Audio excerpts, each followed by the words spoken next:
여러분 안녕하십니까? 코칭하는 청년 김찬환입니다. 네.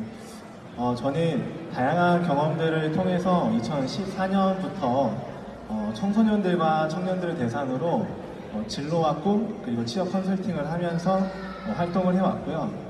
이제는 오늘 여러분들에게 꿈을 좀 이야기하고 싶은데 그 꿈이 일반 사람들은 대부분 좀 책임감 없게 야 너 이거 해봐 저거 해봐 이렇게 좀 이야기를 많이 하는 것 같아요. 근데 저는 이제 코칭을 계속 해왔으니까 어떻게 하면 꿈을 꾸는데 어떤 활동을 해야 되고 그리고 어떤 것들이 여러분들한테 실질적으로 도움이 될까 좀 고민하다가 그동안 많은 청년들을 만나면서 이런 것들을 하면 꿈에 다가갈 수 있는 기초 작업은 좀 할 수 있겠다 이런 생각이 들어서 그런 활동들을 좀 소개하고자 나왔고요. 여러분 꿈을 꾸는 데 있어서 많은 필요한 요소들이 있지만 가장 첫 번째로 시작해야 되는 게 자기 이해라고 생각을 하거든요. 그래서 그런 것들 좀 준비했고요. 작년에 연로족들이 자기들이 하고 싶은 것들을 막 하면서 트렌드가 됐죠. 그래서 올해는 또 소확행이라는 게 흐름을 끌어왔어요. 그리고 내년에는 워라밸을 넘어서 그 사람들의 질적인 향상을 하면서 워커밸이라고 그런 트렌드가 온다고 해요. 근데 우리가 이런 것들 소확행들을 하면서 행복을 찾아가는데 이게 진짜 꿈을 꾸는데 필요한 행복일까요? 어떤 인생의 과업들이 많이 남아있는데 상대적으로 우리는 SNS라는 거에 많이 노출되어 있어서 다른 사람들이 하는 어떤 소확행을 트렌드처럼 따라해보기도 하고 또 그것이 마치 나의 행복인 것처럼 여길 때도 있는데 그거를 알랭드 보통은 보통 불안이라는 책에서 상대적 박탈감이라는 걸로 표현을 합니다. 보통은 불안할 수 있는데 상대적 박탈감이라는 걸로 우리가 자신감을 잃거나 자기를 이해하는 것들을 멈추지 말자라는 거에서 이야기를 하고 있습니다. 우리는 여전히 불안하고 우리는 여전히 인생의 과업을 해결하지 않은 채 행복을 논할 수는 없는 것 같아요. 그런데 이런 것들을 여러분들이 청년의 시기에 계속해서 느끼지만 어떻게 해야 될지 잘 모르죠. 그리고 소확행이라고 해서 그것만을 이룬다면 우리는 우리 삶의 성장과 또 다른 어떤 삶을 꿈꿀 수 없을 것 같아요. 그래서 어떻게 하면 이런 것들을 해내면서도 행복하고 자기를 이해한 또 꿈을 꿀 수 있는지 우리가 그런 활동들을 좀 제가 알아보려고 합니다.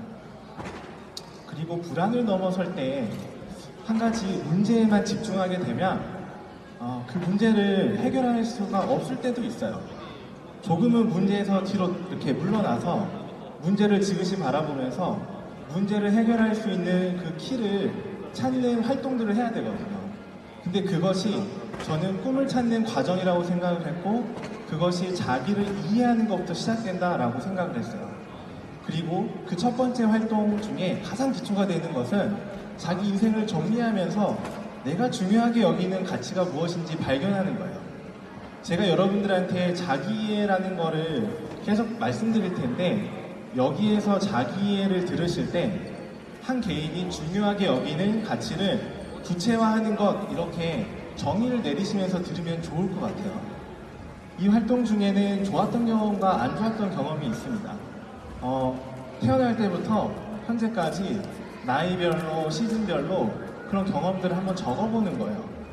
그런 다음에 이것이 왜 좋았는지 왜 안 좋았는지까지 찾는 거예요. 그렇게 되면 예를 들어서 내가 부모에게 인정을 받는 어떤 경험이 있어요. 그런 좋은 경험이에요. 또 인정받지 못하면 안 좋은 경험이 됩니다. 근데 그것이 우리가 욕구나 가치라는 키워드로 묶을 수 있어요. 그래서 인정받았을 때는 좋았던 기억으로 가고 인정을 못 받았으면 안 좋았던 기억으로 가거든요. 그래서 이 키워드는 인정이라는 키워드로 묶을 수 있어요. 이런 식으로 많은 활동들을 키워드별로 정리하면요. 많이 나온 순서대로 우선순위를 정할 수 있어요. 그러면 인생을 내가 이런 가치들을 많이 삶에 노출시키고 살아왔구나 이렇게 정리할 수 있습니다. 다음 활동은 존재 가치를 찾는 활동입니다. 그래서 우리가 태어날 때는 아무것도 없이 세상에 나왔는데 살다 보니까 공부도 하고 직업도 없고 돈도 없고 내가 좋아하는 물질을 갖게 돼요. 그러면 그 물질과 내가, 그리고 내가 소유하고 있는 것과 마치 일치되는 경험을 하지만 실질적으로 내 내면의 목소리를 들으려면 하나씩 이거를 내려놓는 연습을 해봐야 돼요. 이거는 개인적으로 집중할 수 있는 시간에 여러분들께서 해보기를 권장합니다. 마지막 활동은 뭐냐면 가치관 경매 활동이에요. 이거는 인터넷 찾아보면 가치관 경매 관련된 키워드를 찾을 수 있는데요. 이건 친구들하고 하면 좋아요. 한 3명에서 5명 정도 이렇게 모여가지고 가치관 한 30개 정도를 깔아놓습니다. 그리고 경매를 시작하면 돼요. 예를 들면 룰은 이래요. 한 사람당 10억씩 줍니다. 그리고 베팅은 500만 원 이상부터 가능한 거죠. 그랬을 때 돈을 다 쓸 때까지 경매를 합니다. 그리고 경매가 끝나면 가장 비싸게 산 그 가치와 가장 저렴하게 산 가치 순서대로 내가 이거를 얼마나 중요하게 여기기 때문에 이 가치를 샀습니다 라는 거를 설명하는 거예요. 이런 활동은 자기 확신도 일어나고요. 사람들에게 내가 중요하게 생각하는 내재적인 가치를 발표하는 거거든요. 그래서 오히려 명료화시키는 방법이 되기도 합니다. 중간에 PPT가 하나 나왔으면 같은데 중요한 건데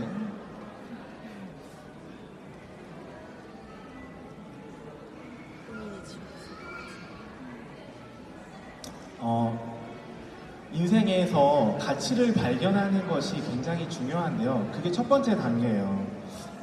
지금 PPT가 하나 사라지긴 했지만 제가 말로 잘 설명을 해볼게요. 자기이해라는 게 제가 아까 말씀드린 게 자기가 중요하게 여기는 가치를 구체화시키는 것이다 라고 이야기했어요.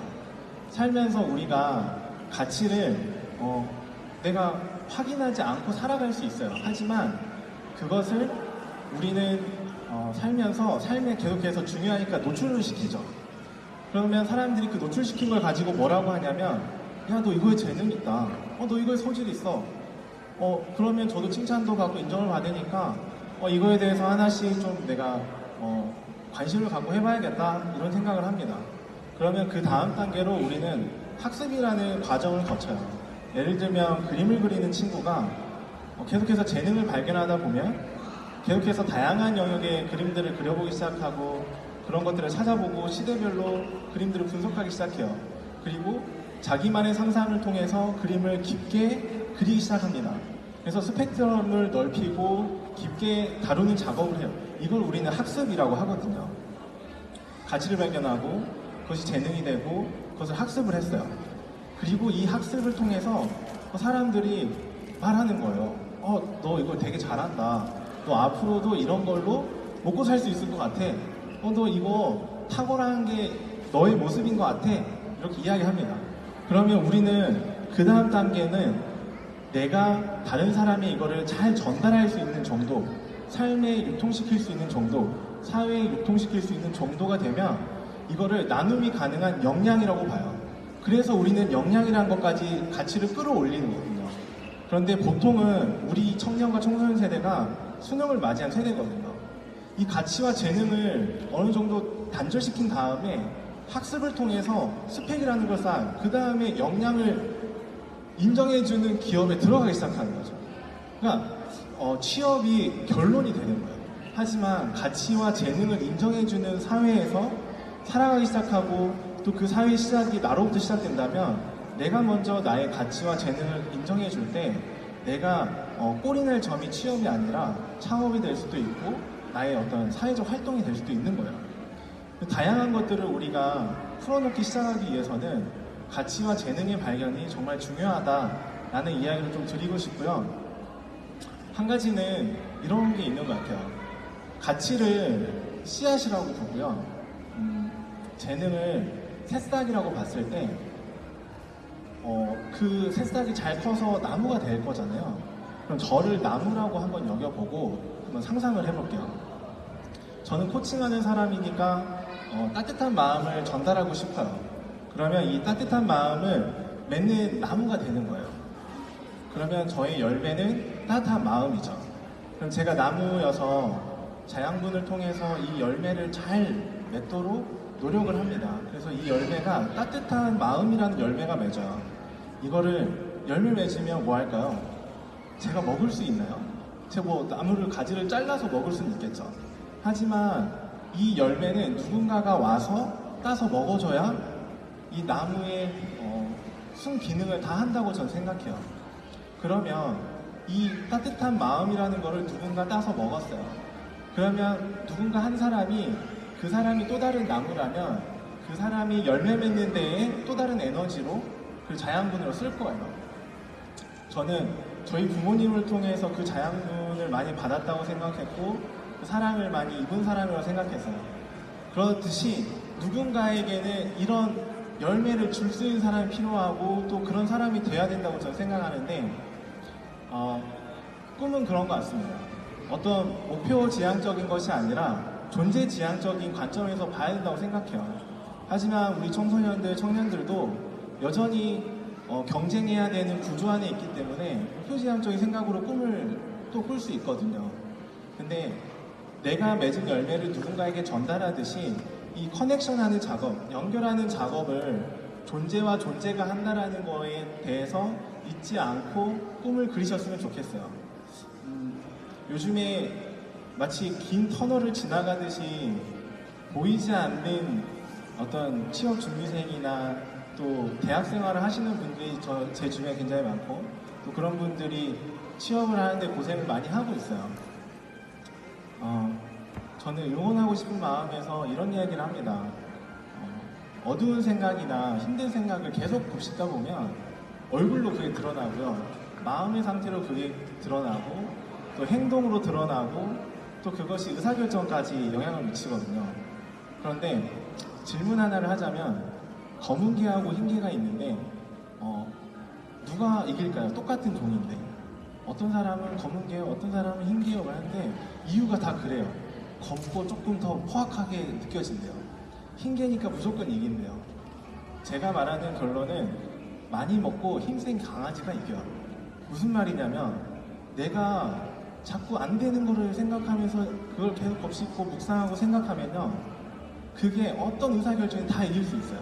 하지만 되게 단순하게 내가 좋아하는 걸 찾아보고 제가 오늘 소개한 어떤 활동들을 통해서 다양한 생각들로 나를 긍정적으로 채워가고 삶의 의지를 가지고 채워가고 꿈에 가까워지는 생각들로 채워가면 결국에는 그게 의사결정까지 영향을 미친다는 거예요. 그러면 꿈을 담은 강아지가 이길 수 있겠죠. 우리는 굉장히 긴 터널을 지나가지만 우리에게는 이길 수 있는 혹은 그 터널을 지나갈 수 있는 힘이 정말 필요한 것 같습니다. 그리고 주변에 그런 사람들이 있다면 뭔가 답을 컨설팅을 해주지 마시고 격려하시고 지켜봐주고 지지해주는 것만으로도 정말 그 청소년 청년들이 잘 살아갈 수 있고 그 시간을 지나갈 수 있다고 생각하고요. 그런 역할을 하시는 분들을 저는 개인적으로 키펄슨이라고 부르는데 지켜주는 사람, 그 자리를 묵묵하게 지켜주는 사람. 그래서 청소년 청년들이 꿈을 꿀 때 혼자 하는 게 아니라 마치 부모님이나 제 옆에 소중한 사람들이 같이 해야 되거든요. 그래서 저는 꿈은 혼자 꿀 수 있지만 꿈을 혼자 이룰 수는 없다라고 생각합니다. 그래서 여러분들에게 오늘 2가지 정도의 질문을 좀 던지고 저의 어떤 스피치를 좀 마치려고 하는데 여러분의 꿈이 무엇인지 생각해 보셨으면 좋겠어요. 여러분의 꿈은 무엇입니까? 그리고 여러분은 어떤 열매를 맺는 나무이십니까? 감사합니다.